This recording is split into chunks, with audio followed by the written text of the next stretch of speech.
Chris here from Tech Tablets at MWC 19 in Barcelona, hands-on with the LG V50 ThinQ. So this has a 6.4 inch OLED screen and it does look very nice. I'm in very bright lighting at the moment. They've just got super powerful lights above me, so I can't really test the brightness, but it's on full brightness at the moment. Now you will notice that it does have rather large bezels around it. It looks a lot like Apple's iPhone 10 and then a notch at the top. So the design of it is starting to look a little bit last year's, a little dated there. And we've got Type-C port. It does have a quad DAC on here, which I'm really happy about. So quad DAC should have excellent audio and it does retain the 3.5mm headphone jack.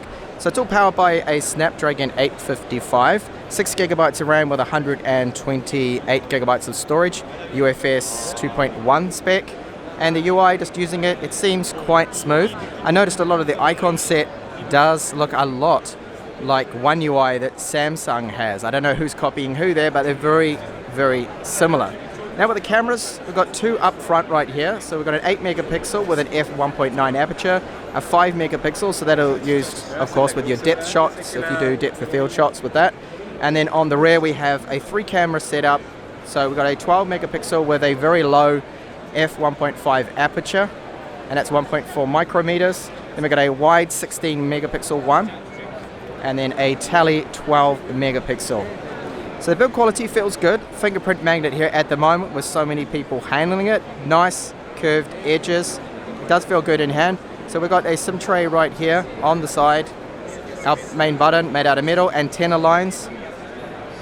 And then our buttons a little bit lower down. I'm not too sure of the positioning of those buttons. I think they should have moved them a little bit up. It's a big phone, of course, with a 6.4 inch screen, and it is running Android Pie, so Android 9. I think it's got quite a bit of LG's bloatware on here too. I've just looked under some of these things and there's quite a bit. LG's still sticking with putting and cramming a lot of bloatware onto their phones. So very quick hands-on with the V50 ThinQ. Thank you so much for watching. I'll have plenty more MWC coverage up in the channel, so please do subscribe. Thank you so much for watching.